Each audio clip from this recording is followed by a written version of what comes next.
Welcome back. Blake Cousins, we got a special report for you today. Coming up in June, the Disclosure Project, the National Press Club, it's all going down in DC. We've got Dr. Stephen Griъr with us right now in regards to some breaking news of what's going on. And we've got him. How you doing today? Good. Been slammed, very busy. It's exciting what's happening. You know, I've been doing this for 33 years. This is certainly the most dynamic, promising breakthroughs in disclosure since 1940s by far.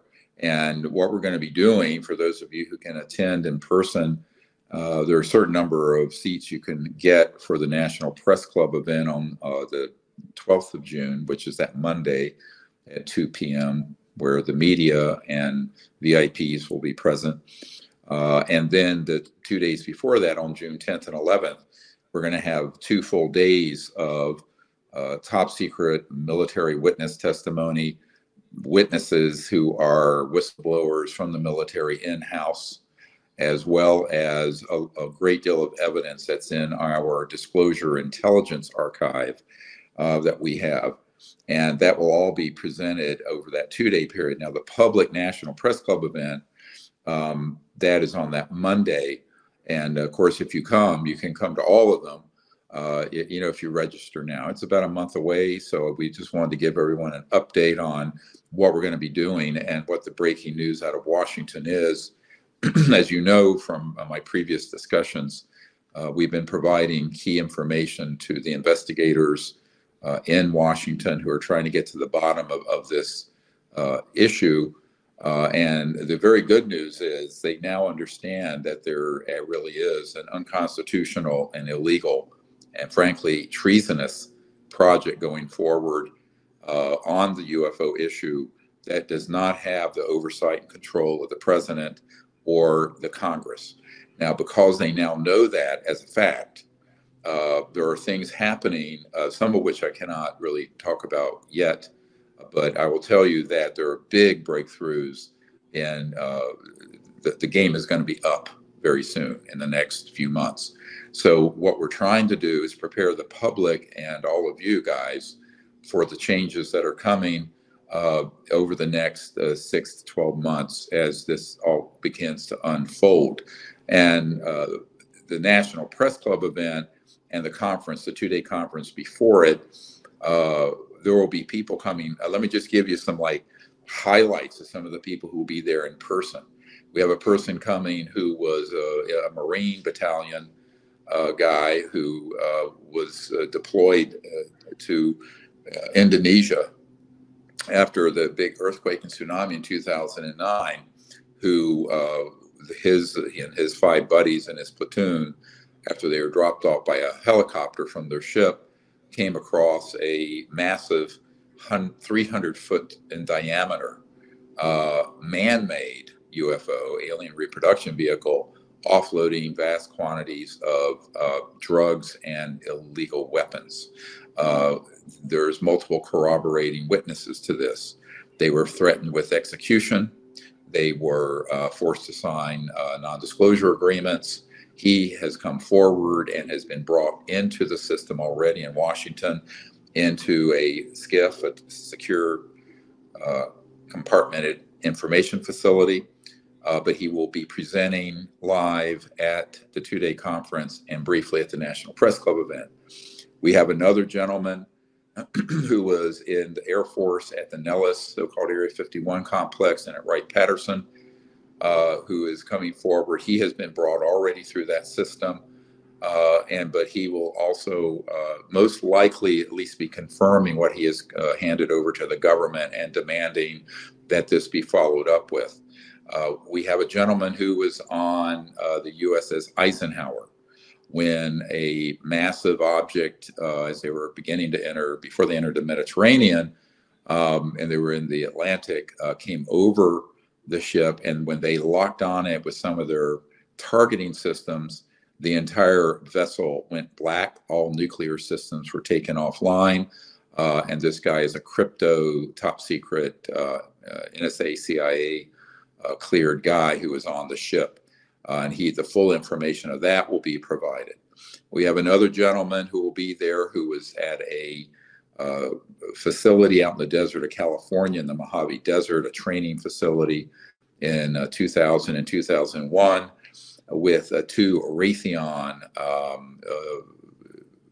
officials, when two different man-made, not extraterrestrial, triangular objects came in that were electrogravitic and silent, and which were that he had on his night scopes and saw and learned about them. And then in a subsequent event, had one that was a smaller one come to the front of his car as he was entering the base, and all the electronics went down. And this entire event is an unbelievable series of events that happened with this gentleman. And then there's a couple of others that are in the process of being reviewed and seeing if they feel comfortable coming forward. One is a man who was at the very top secret, state-of-the-art facility, much more so than Area 51, the Dugway Proving Grounds in Utah. And he was working for a corporation as a contractor, and was in a facility where he saw, in the first time, something that looked like a partial human, partial extraterrestrial person. One was dead and one was alive, surrounded by scientists. He thinks it was an accident extraterrestrial, but something that had been some kind of concocted genetic experiment. The other time he came into a facility and there was a extraterrestrial vehicle that was being examined by a group of scientists in a clean room, as it were. And he has the full description of that, the date, the where, the sector, the part of the base, even the building numbers and code numbers where this happened. We have his information. He also located an entry point out in the desert with an area where around 1,000 cars were parked, with an opening and a small building that went underground. And the scientists that he knew that worked there said that this was a vast facility, around 1,300 square miles, not acres, underneath, deep underground. Then we have a series of folks who have given us their information, and we have their drawings of various other events, including a man who for 10 years worked in a very deep black project at the Pentagon, where he was deployed to various locations. For example, to one base that was out in Oklahoma, Fort Sill, and near there in Lawton, Oklahoma, there was a SCIF, an underground facility where there was an extraterrestrial vehicle that was being studied, and the fact that there was a security breach with someone bringing in an unauthorized person from Booz Allen Hamilton, which is a big contractor for the U.S. government, who was trying to get a leg up on the contract to study how this object could cloak, quote unquote, itself. He was also read into projects dealing with, let's call it, invisibility technologies and warfare, satellite weapon systems, as well as other facilities where there were underground research projects, including in the Research Triangle Park in North Carolina, and also down in Orange County, California, underneath an office building. And he was also had dealt with a facility outside Seoul, South Korea, where there was a huge extraterrestrial vehicle that they had downed with apparently some type of electronic warfare system that was they had to carve out a huge part of the mountain just to contain this object because it was too big to move to any other site, and that it is still there. So this is just sort of like, the very tip of a vast iceberg that we're going to start unfurling here on June 10th, 11th, and 12th. The men that are coming are, of course, very courageous. And we are also in the process of requesting that the Congress pass an explicit bill protecting these guys' pensions as well as their physical security through either the federal marshal system, witness protection, or some other system. So it's a very dynamic events that are happening. We've also learned of a senior executive with a major corporation, which I do not wish to name right now, that we are hoping can come forward. He was the chairman. It's a company, everyone would know the name of it, that was holding the technologies, the so-called free energy technologies. He has the documents for it, but he is, of course, very concerned for his and his family's safety. He's retired, and so we're working with that. We're also working with a group of people in the Congress to hold open hearings on this subsequent to this National Press Club event. And apparently some or a few of them could be there at the conference.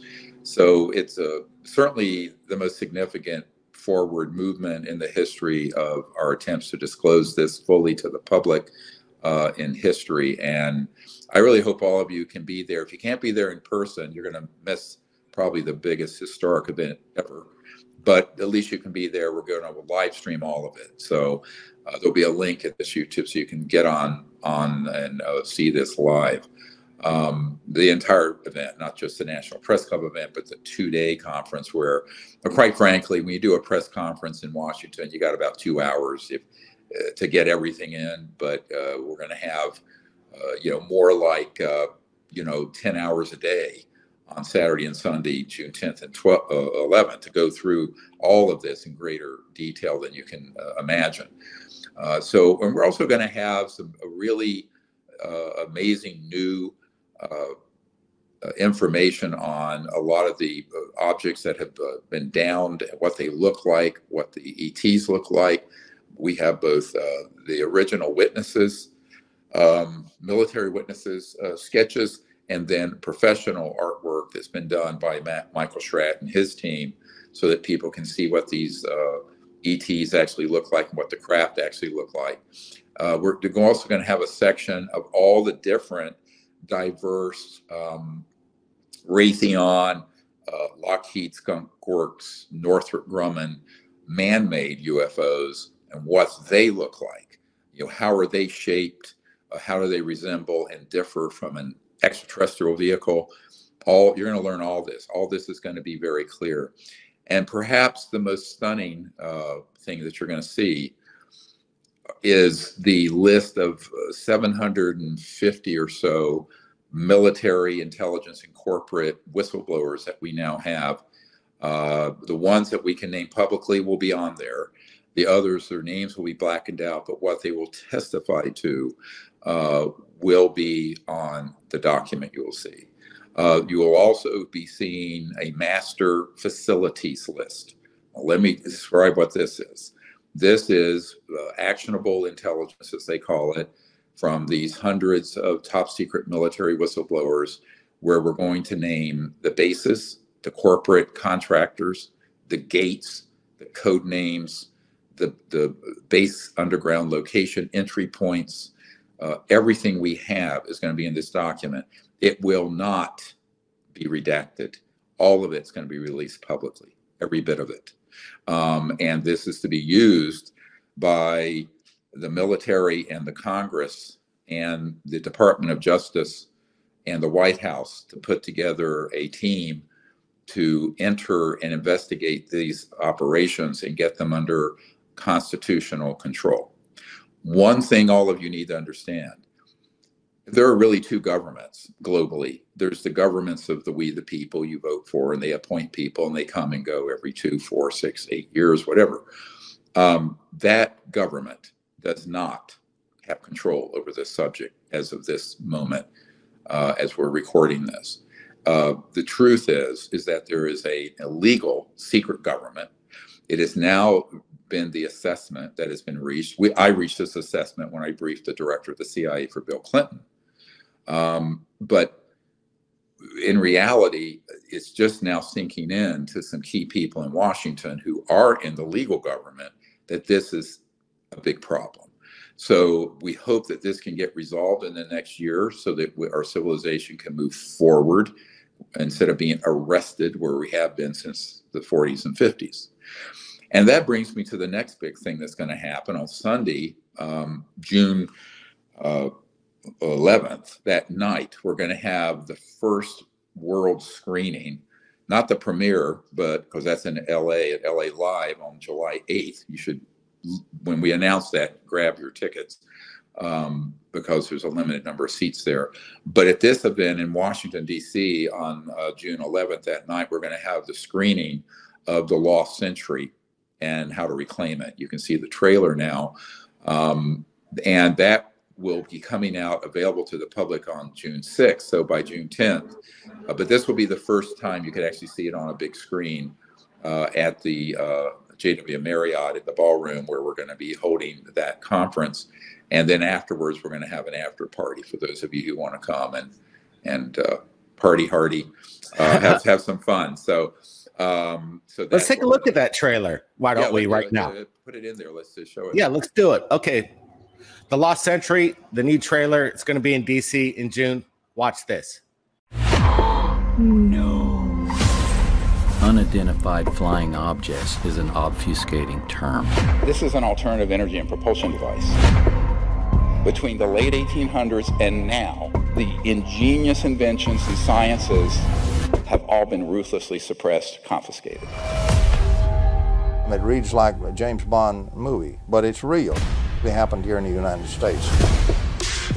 We master gravity control here on Earth, not extraterrestrial.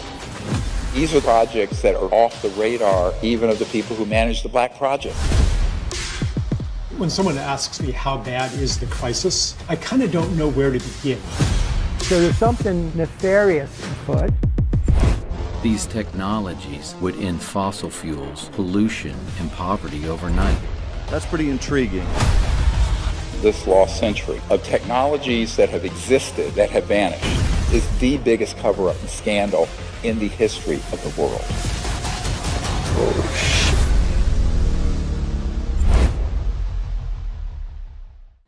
All right. Well, you know, it is quite incredible. Like, it's been 22 years since the National Press Club, a little over that. And, you know, hundreds of millions of people watch that across the planet. I got a feeling what you're telling me today is you've got these whistleblowers that work within the government, you know, verified government retired officials coming forth with this shocking information in regards to the cover up. And you're saying that some of the there's some safety concerns. How do these people actually reach out to you? And when did they come to you and say, hey, look, this is what I know, but I'm afraid of coming forth? What kind of protections can you give me? How does that kind of roll out? Well, they usually write to our website, SiriusDisclosure.com, SIRIUS Disclosure.com. And under the contact bar button, there's a list for government whistleblowers, witnesses. And so generally they come in that way. Some of them are referred by other people.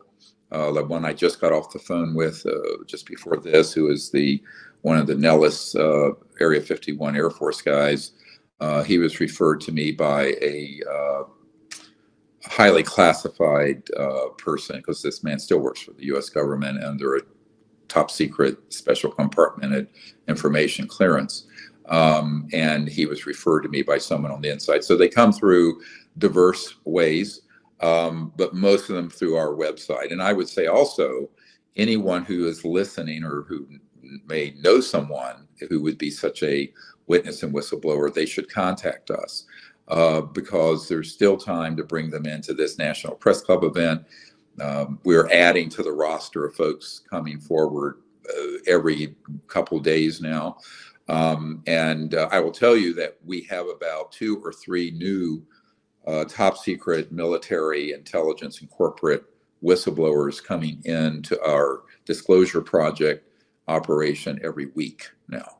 So this is beginning to be, it's a bit much because, as you know, we don't have any paid staff or offices. So, the people working with this on me, we're getting a bit overwhelmed, but it's exciting because all this is breaking forward.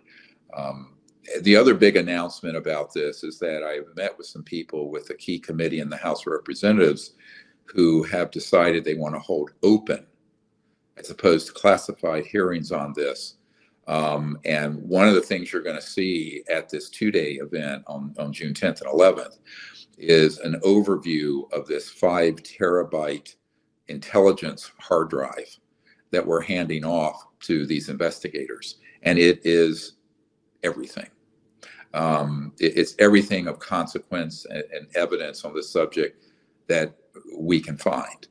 And to that end, by the way, if people are holding government documents or other key evidence that they think we should include in this archive, they should contact us like right away, because we're in the final process of at least this first draft of this disclosure intelligence archive being assembled and organized, at least rough organized. I mean, it's going to take a year to do it properly, to hand off to the investigators in Washington, because this is a rapidly evolving situation. So we want to get most of what we have into their hands by June 1st, before the National Press Club event. With all the information that's coming forth, especially in regards to this like clandestine black projects, and when you're talking about these ships that are still buried there because they're so large they couldn't even relocate it, is this going to rile the government up, some of these congressmen and these senators? Because these last hearings that they've been putting forth really don't amount to much, but what you're bringing forth is eyewitness testimony, verifiable, people that work within the government. How is this going to change the minds? Are we going to be able to get access to some of these locations, this ship that's buried? What's your thoughts on this? Is riling things up. This is big stuff. Oh, it is. Yeah. Oh no, it's everything is in upheaval. I will tell you that right now. And the people on the wrong side of the law on this are running scared, and they should be. So here's what I'm going to say. And I want to be very clear on this. That now is the time. Over the next would be best, but over the next 6 to 12 months, to get on the right side of the law on this, because the deception with the leaders in Washington is over. And after June 12th, the deception with the public will be over. But of course, as a private non-governmental entity, we don't have law enforcement capability. We don't have a strike team. We don't have subpoena power. But the FBI, Department of Justice, the Pentagon, Universal Code of Military Justice provisions, their laws, as well as the Congress committees and oversight, and the presidential powers, all have that ability. The best we can do is to advise them, give them the evidence, but also give them the roadmap. Where are these assets? Which corporations have them? Who are the individuals who are willing to come forward under oath and be subpoenaed and testify about this? Now, the only other way as an organization we could do it, and it would probably cost between $5 and $10 million, is to institute a civilian RICO action, racketeering, influence, corrupt organization. And you can, as a private individual or organization such as ours, you can institute one of those, which is basically RICO is for like the mafia or organized crime, because we have enough evidence and witnesses now to prove that this organization is in fact a criminal, illegal enterprise. And so it would squarely fall under RICO.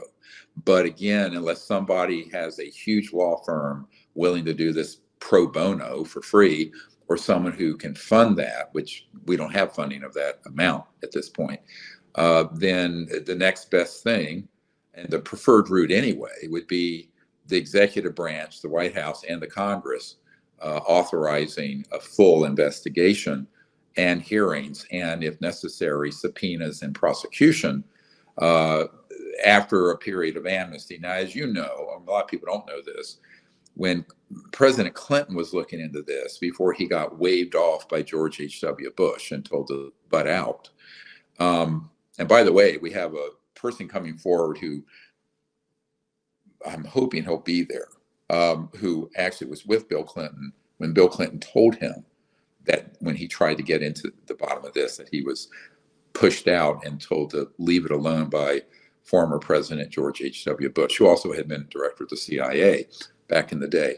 But when Clinton was looking into this, I wrote a series of executive orders, but also recommendations. One of them was an amnesty period where top secret witnesses and corporate folks, even if they had greatly benefited financially or committed certain high crimes, misdemeanors, felonies, would have an amnesty for a period of time, so that they could come forward.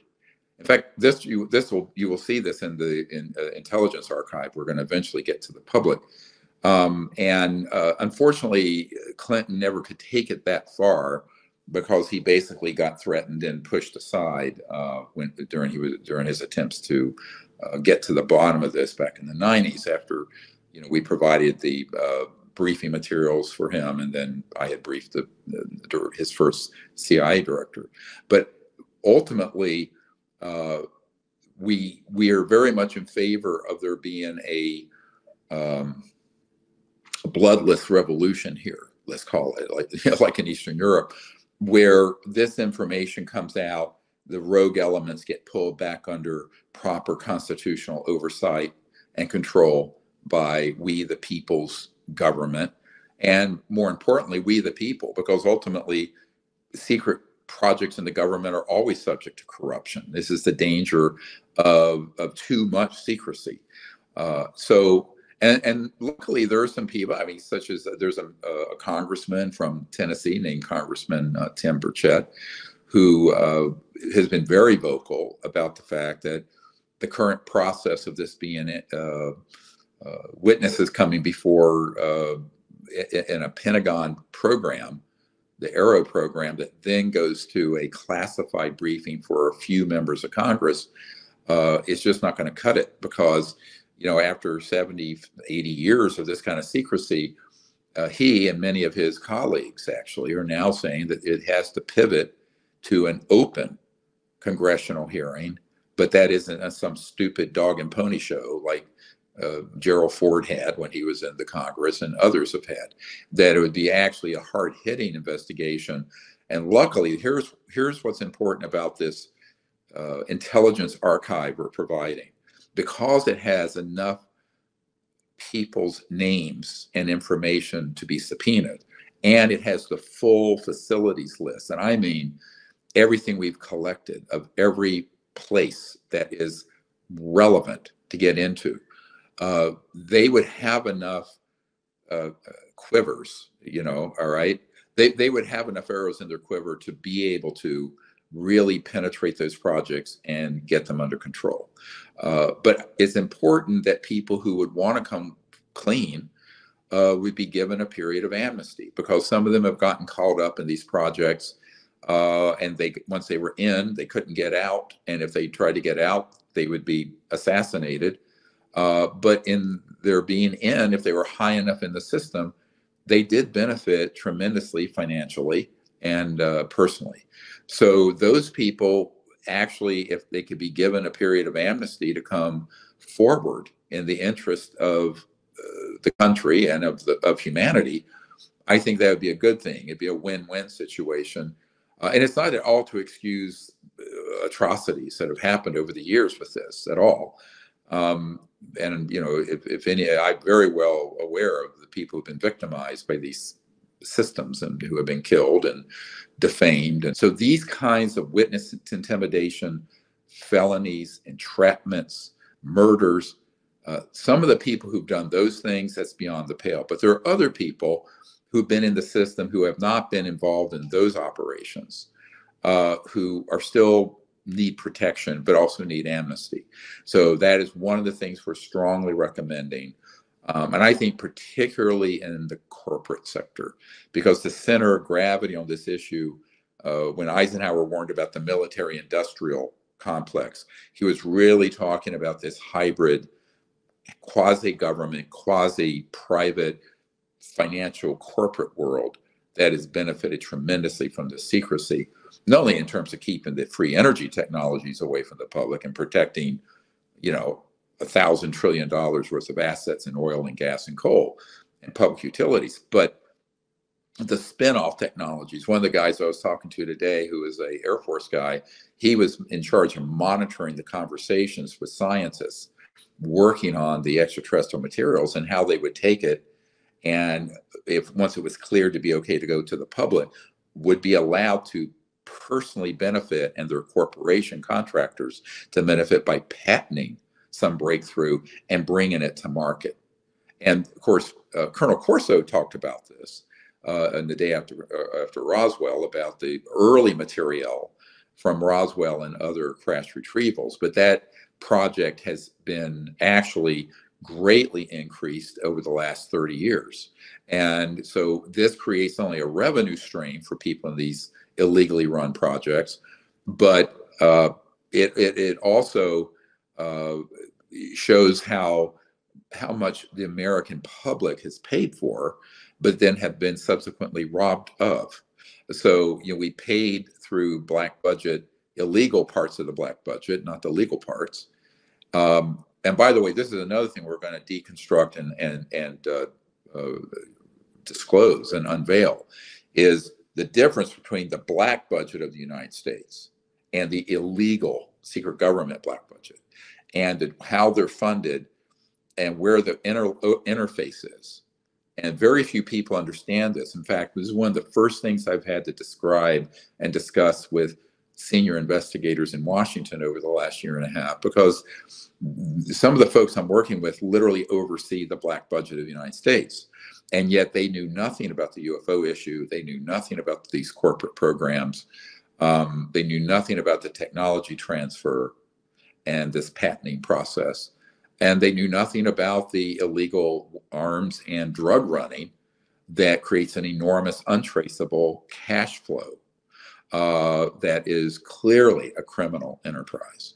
So that's why all of this needs to start getting under control, because it's a monster, Frankenstein, that we created through the classified system in the 40s and 50s, that then got up and walked off, that Frankenstein got up and walked off the table in the 50s. And Eisenhower completely lost control of these operations. No fault of his own. I mean, he basically trusted the people around him, and he was betrayed. Something I can relate to very well. But I think that ultimately it's now time for all this to get fixed. And that's where the lost century comes in. Because look at the subtitle of this documentary, The Lost Century and How to Reclaim It. In other words, it's one thing to kvetch and complain about the state of the world and everything, and secrecy and cover-ups and blah, blah, blah. But then how do you fix it? How do you reclaim those lost 100 years? Well, there is a way to do it. And that's what's also outlined in the documentary. Because I don't think to be honest with you, Blake, there's no value in describing a problem and stirring around the muck unless you have a way to suggest a solution to go forward. And so I think it's very important that we not just muckrake and complain about the secrecy, however salacious some of it is, but we also say, here's how we fix it. Not only from the governmental point of view, but from the environmental and energy and technology point of view. How do we do what I call a time snap, where we pull back, we basically back to the future, we basically bring into the now the lost opportunities, technologies that were fully operational 100 years ago, 70 years ago. Even the anti-gravity lifter systems, field propulsion, those were mastered in October of 1954, which also, newsflash, here's another talking point to look for at the National Press Club. When they showed the Tic Tac, and I've spoken to David Fravor, who is the F-18 Hornet pilot for the Navy, chasing that object there off the coast of San Diego. Everyone's been told, gee, is it from China? Is it this? Is it that? That was one of ours. And what's interesting, we have the information from the gentleman who was in 1991 in a classified operation during the first Gulf War, and being offloaded at the Azores Islands from a C-130 transport was the Tic Tac. And that was whatever, we're talking, 30 years, 20 years, 23 years before, the F-18 Hornet that David Fravor flew chased it. And then you go back to a case in Pennsylvania where multiple witnesses saw exactly the same thing, the Tic Tac, floating over the countryside, for which we have the reporting and a very good professional drawing of that object. So I think part of this also is unveiling the risk of these false flag operations, where things that look alien can be deployed to deceive the public, to deceive our own pilots and military, like these Navy pilots, and deceive the Congress and the media. So I think it's very important that all of this come out, but that these dots get connected so that people understand why this is important. Because in the secrecy, and let's call it the enforced secrecy that results in the ignorance on this subject, the Congress, the president, the media, the American public could be tricked into a false flag event, thinking that it was of extraterrestrial origin when it's actually of human origin, designed for its psychological warfare value. So that's another whole part of disclosure that has to happen, and it has to happen quickly, because as this freight train's left the station from a governmental investigatory point of view, the question is, will this covert cabal of illegal operations hit the button and start staging things, trick us into a World War III, trick us into an alien invasion, World of the War hoo-ha, which of course they've been planning for 70 years. I think that time in this sense is very much not on our side. And it's for that reason I think we have to be able to go expeditiously forward on this. Let's get into the whistleblower's head here, because with what you're saying, time is paramount here. Is that some of the reasons why these whistleblowers are coming forth now? What is their major concern, and what is their demeanor when you're speaking with them? And just are these regular U.S. citizens? Obviously, they're connected with the military, but what is their demeanor, and why are they coming forward now? They're coming forward now because they've seen that enough of this is beginning to leak out, and when we put out to the public, and singer Chris Brown then dropped that link, as did a lot of other supportive influencers, and it got seen by millions of people. And the point I was making, if those of you who want to see it should go back and see this Sean Ryan show I was on in, I believe, February or March. That was an appeal to military, intelligence, corporate whistleblowers to come forward. And we made the case for it that the Congress passed and the president signed 2 days before Christmas in December, the National Defense Authorization Act, basically the bill that funds the Pentagon, that had a provision in it for UFO, UAP whistleblowers and witnesses to come forward, even with their security clearances and even with their non-disclosure agreements in place, and to do so safely, without a penalty, without legal repercussions, and without their pensions or anything else being threatened. So that we announced widely as soon as it happened, if you remember, in January and February. And so not only through those podcasts like the Sean Ryan show and many others, but through our own system. And that caused, for example, we had a elderly U-2 spy plane pilot from the 60s come forward, and he had been following our work for over 20 years. But until that law was passed, he was never comfortable coming forward to speak, because there was no legally sanctioned, protected way to do it. Well, now there is. So I think that made a big difference, and that, as you know, was something that I was advocating and over the last couple of years was helping with providing some guidance on the wording of it. You know, the early version of that provision left out all the contractors. And I said, whoa, the biggest center of gravity is in the contracting world. That's where it's all at. Yeah, that's where most of it's at. So they then changed the wording to cover those guys as well. So that's very important. But now we need another provision that it more explicitly, even though it's implied in the current law, it protects their pensions. But also, I think we have to get this amnesty period in place, you know, whether it's 6 months or a year. It can't be open-ended because it has to have teeth. And, you know, this is something I've been recommending since 1993 and 94. I can prove it. But I think that now, I think there are people in the U.S. government now who understand that that's really needed, that because now they have enough evidence to know that this is a legitimate area of real concern. So in the corporate sector, and it would need to have teeth where, you know, there's X amount of time, you come forward, you come clean, you disclose everything to the legal constitutional government, or you will be prosecuted, period.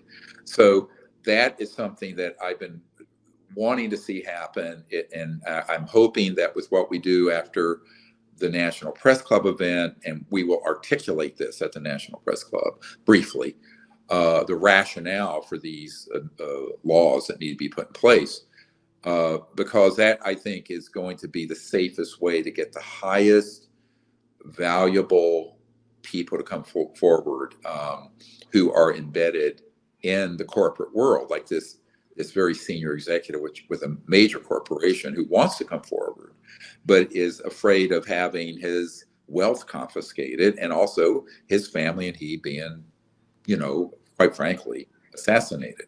So there need to be very clear provisions for that. And I think once the members of Congress and other people in the White House, I'm dealing with some military people in the White House, understand the gravitas and the severity of the situation, I'm hoping that they will all support those sort of provisions that will make it safer, faster, easier for folks like that to come forward transparently.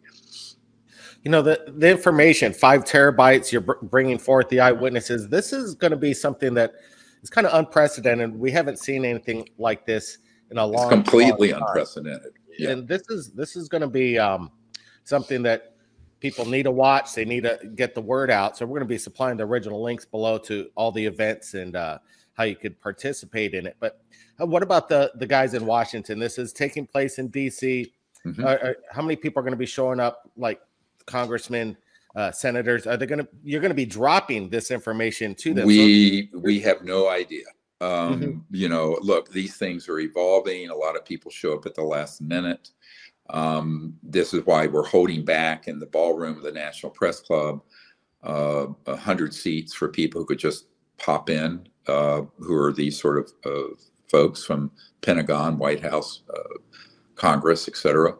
And I think similarly for the 2-day conference, we're holding back a capacity for that. We don't know because we're a month out, and, you know, a lot of people who are those kind of very busy folks, it gets on their radar, and at the last minute they say, gee, I'm going to come. Now, here's something everyone listening can do. You can write to your member of Congress. You all have 1 representative and 2 senators and the president. Those 4 people, each of you should write to and say, this is happening. Here's the link. You can come for free. You can see the entire event for free and provide a link. All right. Now, why is that important? Because at a certain point, these elected political figures need to hear from their constituents because those are the people that put them in office. And I think that this is where when people are apathetic and don't act, then they can't complain about the state of the country, frankly. I mean, if you don't do anything about it, and this takes, what, you know, an hour for you to write this out and then send it to these 4, it wouldn't take an hour. But everyone should take half an hour of their time and do this. And I'd say do it now, right now. It only takes 5 minutes now with ChatGPT. Yeah. So, you know, but it's everyone can do that. And I know, you know, people in these political spheres, if enough people write on any particular issue, it will be shown to the member of Congress or the Senate. So I think it's very important. And same thing at the White House. I mean, these are all creatures of both publicity and what they're hearing from their customers or their constituents. So, and it's also important that people help us find more and more influencers. Because remember, the mainstream media tends to ignore these sort of bold steps forward. They want to cover, superficial, gee, we don't know what these are, rubbish sort of things. Something like this that's going to have all the evidence, proof, and whistleblowers, they tend to ignore. And so, thank goodness now, however, with social media and the internet, and people can then write to their members, that dynamic is no longer the control of a handful of media moguls, right?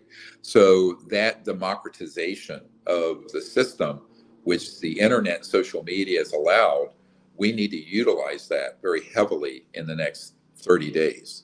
And then at that point, we'll see. I mean, I always tell people, look, an unfunded, operation like this. I mean, we have no institutional government funding. We have a few donors who provide some money, and we have some admission fees to events we do, which pays for, guess what? Every one of these top secret guys we're bringing to DC, not just the ones who are coming to our event in June, but the ones we've been bringing, we're paying for their airfare, their lodging, their drivers, their security. We are, not the government. So, people who kvetch about this, I go, well, what do you want? If you want this done, put your money where your mouth is. So that's the other thing. We need some major donations to come in. In the next year, we will spend at least $450,000 to $500,000 on this effort. And we don't have that kind of revenue. So we need folks to step up to the plate and help us with that as well, with funding. This is going to be a powerhouse. And like you said, you're covering the cost. You're actually putting out the National Press Club. You're streaming it live for free on your channel. This is something with all the work, 5 terabytes of information. I've been speaking with Michael Schratt. He's been working his ass off, to be frank. You guys, there's a lot of moving parts here. Oh, and yeah. to put this off and get it all together in these 3 days coming up in June. I can't wait. A lot of people can't wait. And this kind of benefits 99.9% of the world's population. It's the exactly. It's 0.1% that's afraid of this information getting out. So this is something that's quite extraordinary, and we're excited about it. Is there any last thing you want to add into this? Well, one thing is that the lost century and how to reclaim it, it doesn't drop fully live until June 6th. But right now, you can pre-order it on Vimeo. Eventually, people can get it before then. And I also want people just to put on their calendars, if you want to come to the world premiere of it on July 8th, that's a Saturday, in Los Angeles at LA Live, just put it on your calendar. We haven't started actually promoting that because we're covered up with this event in Washington. But just keep that in mind. That'll be a great event on a huge screen at LA Live with hundreds of people. And we'll also have a fun after party there too. We always have work hard, play hard. Yeah. Absolutely. Hey, and don't forget UFO Endgame to Disclosure. That's something you could catch up right now. It's available worldwide, and that's been crushing it. We're on a tear with that. It's taking the #1 spots on Amazon and iTunes. But then The Lost Century is coming around, and we're looking forward to watching that. And I'm sure it's going to be very insightful. You say it's not just about revealing it and complaining about what's going on, but then you have these things in this documentary that gives us ways that it could be fixed, and that's important. Definitely. Right. It proves the subject. It proves the science, the history, the problem of suppression, but then it has a very clear path of how to fix it. So every problem that someone finds, they need to find a way to fix it. And we're, cosmic, let's fix it sort of guys here. So, but that also is going to take a lot, millions of people learning about this and supporting any effort to bring the technologies out, as I have suggested before, open source, no patents, no holdbacks, no intellectual property holdbacks. The initial circuitry and science and physics needs to be practically developed and released freely so that thousands of companies and startups can begin to use it, so we get off the current energy paradigm and start a civilization that is sustainable without poverty, and that saves the Earth's biosphere. It can be done. It can be done in 10 to 20 years. And frankly, that's about how much time we have left before things really take a bad turn from a geophysical and environmental point of view.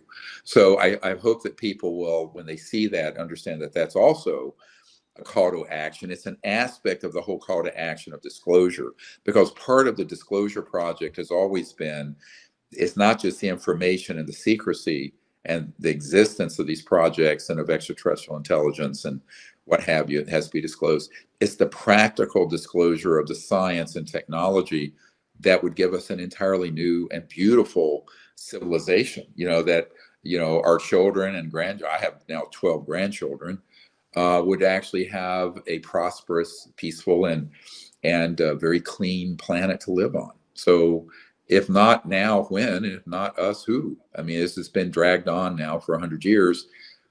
We don't have another 100 years, my friends, to fritter away the air and the water and the land. We need to get this on now and catch up with the lost century. Well said, Dr. Griър. Appreciate you joining us and doing this this channel on both the streaming channels. This has been great collaboration and what's happening next month in DC. And we're going to be meeting new people, new whistleblowers, new faces behind all this, revealed for the first time to the world. This is going to be absolutely incredible. Be safe next month. Buckle up, everybody. It's going to be huge. So thank you. Appreciate it, Dr. All Stephen. right. See you guys there in DC in June. We'll see you guys soon. Absolutely. We'll be there. All right. Bye-bye. We'll talk to you.